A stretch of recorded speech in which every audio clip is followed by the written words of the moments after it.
Olá, sejam todos muito bem-vindos a mais uma aula do nosso curso de Introdução à Segurança do Trabalho. Esse é um curso destinado aos alunos do Instituto Federal de Santa Catarina, do campus Florianópolis. Vamos falar hoje de um tema novo de periculosidade, o início da parte 3 desse curso de introdução, e mais especificamente vamos tratar nesta aula de explosivos, tá? Uma introdução do que é periculosidade e depois especificamente sobre explosivos. Eu sou o professor Rafael Nilson Rodrigues e nós vamos aprender hoje a analisar as principais condições, as principais situações de exposição com explosivos, né? A periculosidade é prevista na NR 16, a norma regulamentadora 16. Então, ela tem uma introdução e seus anexos. Cada anexo é um tema dentro do qual a gente analisa a periculosidade. Então, anexo 1 é explosivo, o anexo 2 trata de inflamáveis, o anexo 3 trata de segurança pessoal ou patrimonial. Esse é um tema relativamente recente dentro da NR16, a periculosidade do pessoal de vigilância de segurança. O anexo 4, sistemas elétricos de potência, ele é tratado recentemente com o anexo 4, mas durante muito tempo ele não era formalmente um anexo 4, ele era conhecido como o decreto 93.412, que complementava a NR16. E ainda um anexo asterisco, não está nomeado como anexo 5 ainda, radiações ionizantes. Então são 5. Esses são os 5, digamos, agentes de risco que nos condiciona, que a NR16 prevê como possibilidade de periculosidade. É importante nesse momento o seguinte: o que é periculosidade? Periculosidade é aquela chance acentuada, então não é qualquer chance, ela tem possibilidades acentuadas, elevadas e iminente de morte. Então é chance de morrer, chance acentuada, iminente, que pode ser a qualquer momento, tá? Então não é um risco pequeno, é um risco acentuado para ser considerado periculosidade. Diferenças para a insalubridade. A insalubridade previa que a pessoa pode ficar doente ao longo do tempo, ao longo de uma exposição àquele agente insalubre. E como na insalubridade há elementos com toxidez diferentes, então a insalubridade previa níveis, graus de insalubridade, mínimo, médio, máximo. Em periculosidade não tem esses graus diferentes, até porque a pessoa não morre um pedaço só o outro, né? Então periculosidade é uma coisa só, não tem diferenciação em graus, tá? Outra diferença para a insalubridade é que na insalubridade, esses 3 graus mínimo e máximo eram adicionais de 10, 20 ou 40% em cima de um salário mínimo ou salário base, se ele tiver, o salário base da categoria, na ausência do salário base é o salário mínimo, né? Na periculosidade não, ele é um valor só, 30%, e incide sobre o valor integral, tá? Eu coloquei 3 asteriscos aqui para alertar que não é bem o salário integral. Aí tem umas questões de direito que eu não vou entrar no ponto agora, que não entram verbas de natureza de indenização, não entram vale transporte, não entra vale refeição, coisas desse tipo. Mas enfim, esse não é o ponto principal, mas é importante saber que incide por 30% do salário quase todo, digamos assim, tá? Bom, especificamente de explosivos, tá? Explosivos, todo mundo conhece, mas formalmente aquela substância, aquele produto que consegue entrar numa decomposição extremamente rápida, muito rápida, quando ele é iniciado, quando é entrado nas condições de iniciação, para iniciar, e libera uma grande quantidade de calor e desenvolve um aumento muito grande de pressão, desenvolvimento súbito de pressão, tá? É importante dizer que toda a cadeia que envolve, desde fabricação, utilização, importação, exportação de explosivos, é algo extremamente controlado no Brasil e controlado pelo Exército Brasileiro, tá? Então isso não pode ser feito por qualquer pessoa, né? E também é proibida a fabricação de explosivos em perímetro, em áreas urbanas de cidade ou até vilas ou povoados, tá? Então isso, a questão dos explosivos é bastante controlada e tem cuidados importantes. Bom, dito isso, entrando mais especificamente na análise de periculosidade, é importante nós aprendermos que nós podemos classificar o explosivo em dois tipos. Ele pode ser um baixo explosivo ou um alto explosivo. O baixo explosivo são aqueles explosivos de efeitos menores, digamos assim, né? Então, pólvoras químicas, explosivos destinados a fogos de artifício, então os artifícios pirotécnicos, produtos químicos utilizados na fabricação de misturas explosivas com esse destino, tá? O alto explosivo já tem um perigo, ela tem uma periculosidade mais intensa, vamos dizer assim. Então nós temos, dentro do alto explosivo, os explosivos iniciadores e os dispositivos de ruptura. Os explosivos iniciadores, eles são mais sensíveis para iniciar, porém, quando explodem, eles têm um impacto importante, mas eles não têm um poder de ruptura tão grande. Por sua vez, o explosivo de ruptura, ele tem sim um poder de destruição muito maior, mas ele não é tão sensível para a iniciação. Tá? Então, comumente o que se faz numa construção de um túnel, numa perfuração que se usa explosivos, é a combinação do explosivo iniciador com o de ruptura. Então, o iniciador ele faz a primeira explosão e essa explosão do explosivo iniciador propicia a explosão do explosivo de ruptura. Tá? Então, a NR16, no anexo 1 que trata de explosivos, prevê alguns quadros que nos dão informações importantes. Tá? Então, eu vou mostrar para vocês esses quadros do jeito que eles estão lá. O quadro número 1, na prática, elenca o resumo das atividades envolvidas com explosivos e, no fundo, nos diz que todos os trabalhadores relacionados a essas atividades estarão naturalmente numa condição de periculosidade. Então, o armazenamento é considerado um tipo de atividade, vamos dizer assim, para facilitar nosso raciocínio. Então, no armazenamento, no transporte ou na operação de escova dos cartuchos de explosivos, na operação de carregamento de armar esses explosivos, na detonação, ou ainda pós-detonação, na verificação de uma detonação falhada, porque quando ocorre uma detonação, não se pode considerar a priori que todos os explosivos foram completamente detonados. Há sempre que se fazer uma verificação se não houve uma detonação falhada.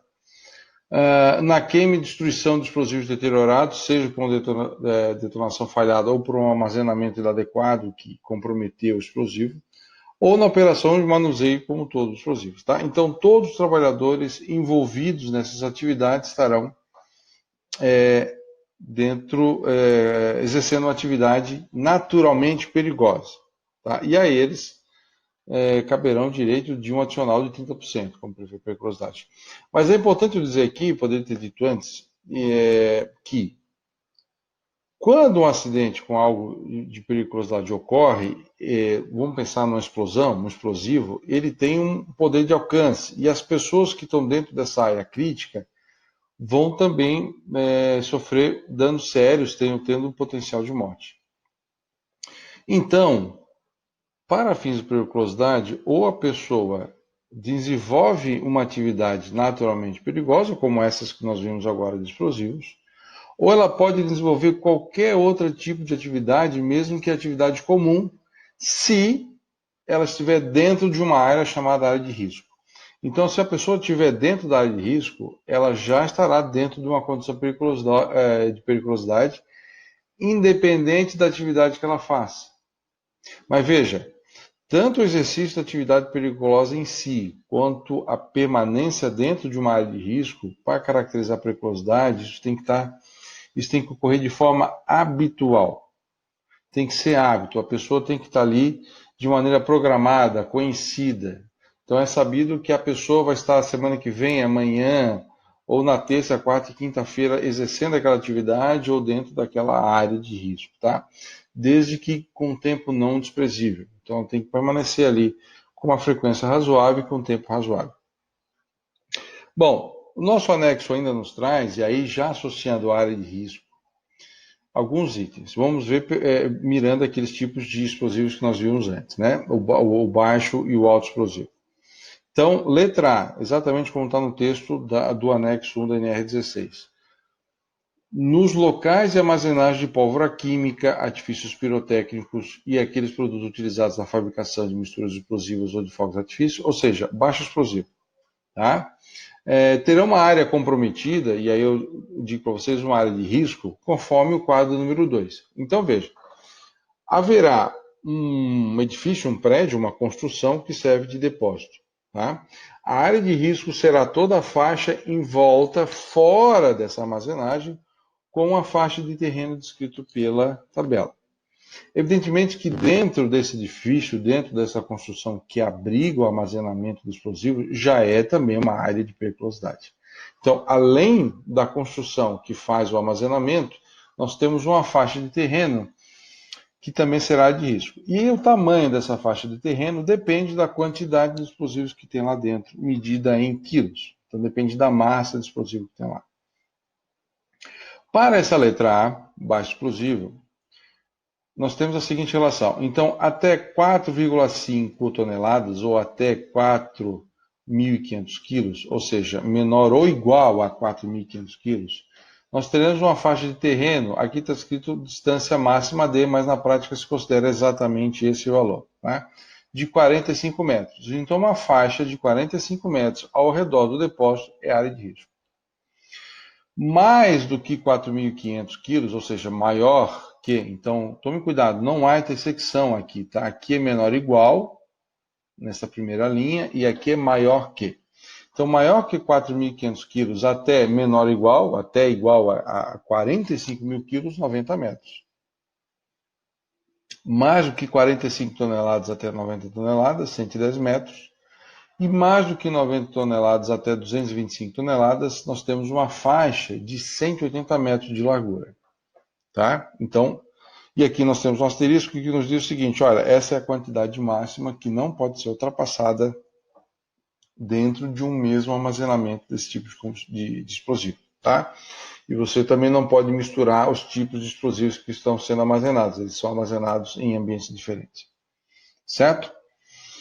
Bom, a letra B já trata de autoexplosivo. Então, armazenamento de explosivos iniciadores. Então, são explosivos de um impacto mais importante. E aí vocês vão ver que a área, que essa faixa de terreno também é mais larga para essas quantidades de explosivos. Vamos lá.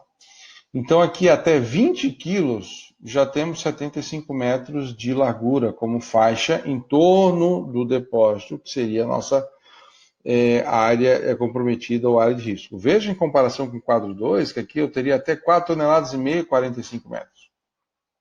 Já para iniciadores, nós temos até 20 quilos somente, já uma faixa de 75 metros. Tá? Continuando.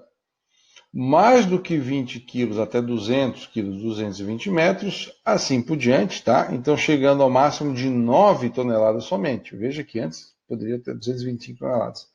Aqui não. Para iniciadores, no quadro 3, até 9 toneladas, na faixa de 6,8, mais que 6,8 toneladas até 9, nós temos uma área de risco com uma largura, um terreno de largura de 530 metros. Já é uma distância bem significativa se comparada ao quadro anterior.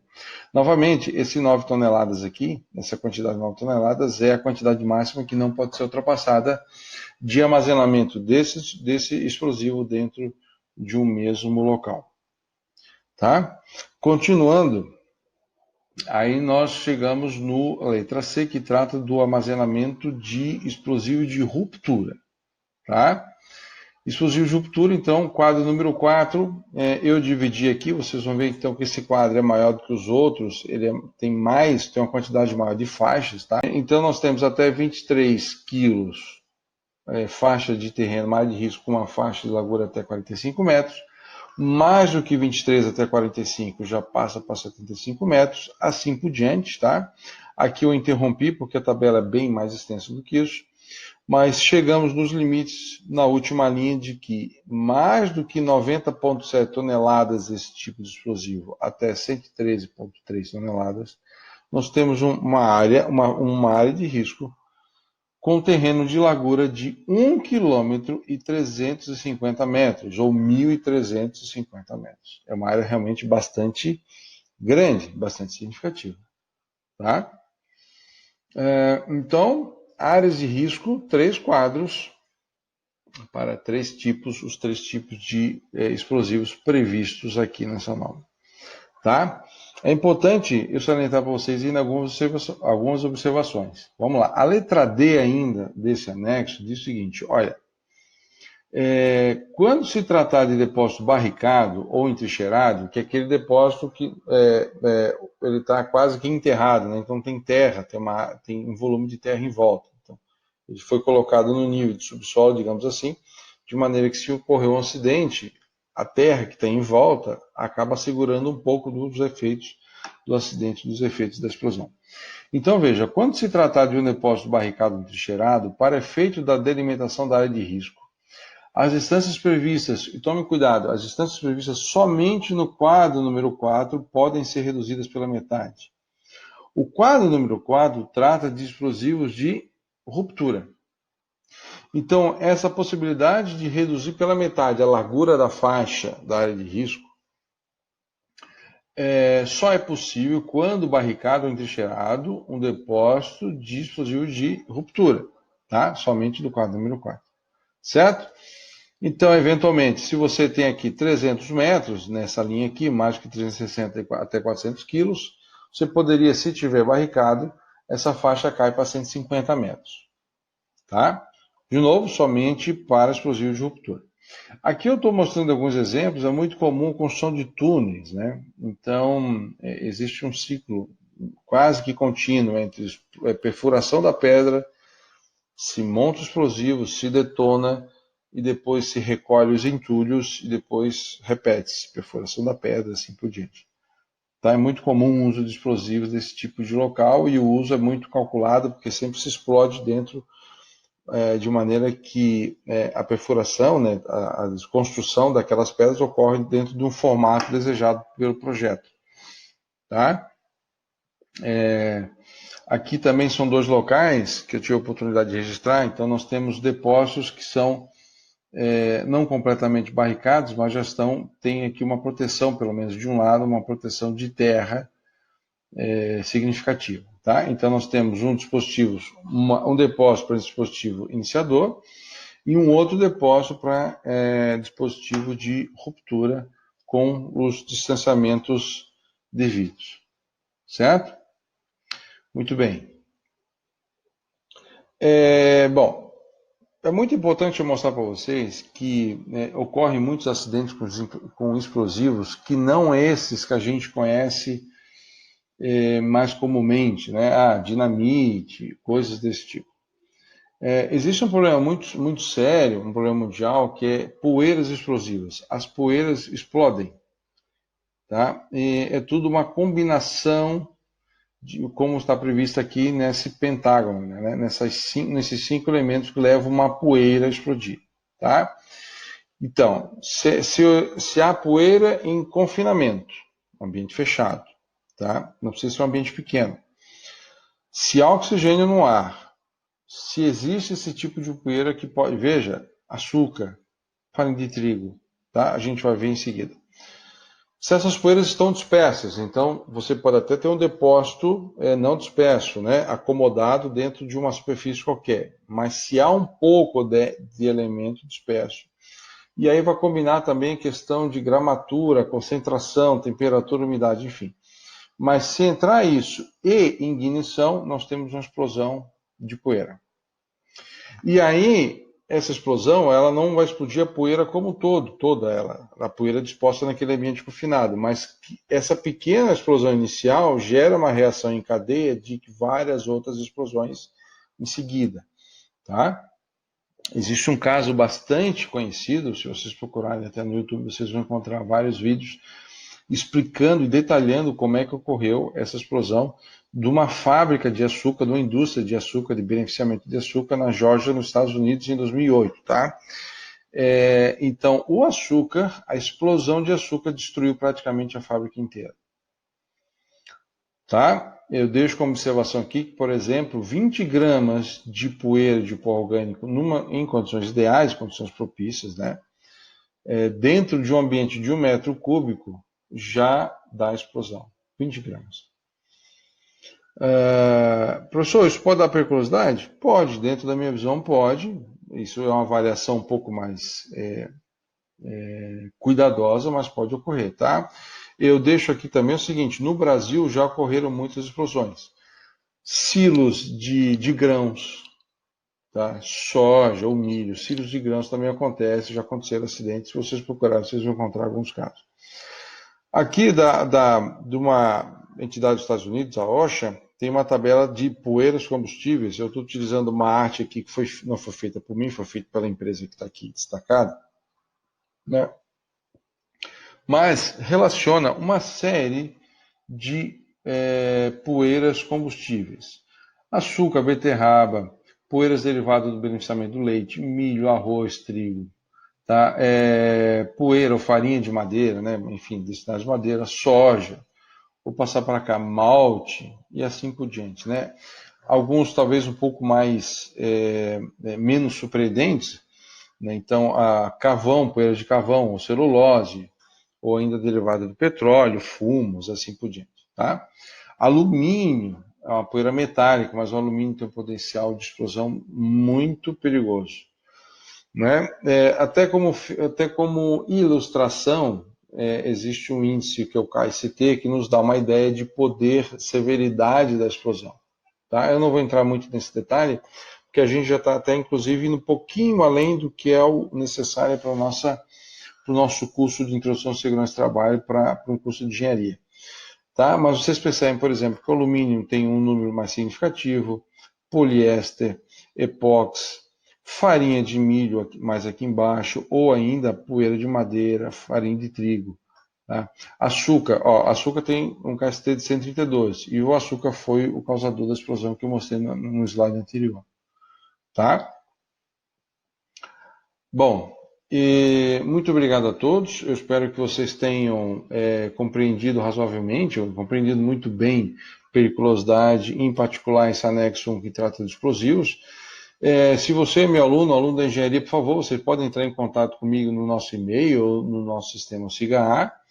Mas se você não é aluno, não está mais na minha disciplina, em qualquer outro lugar, por favor, você pode colocar um comentário aqui que eu vou ter o prazer de responder e de conseguir tirar a sua dúvida, tá? A todos muito obrigado, a todos e a todas muito obrigado e até a próxima aula.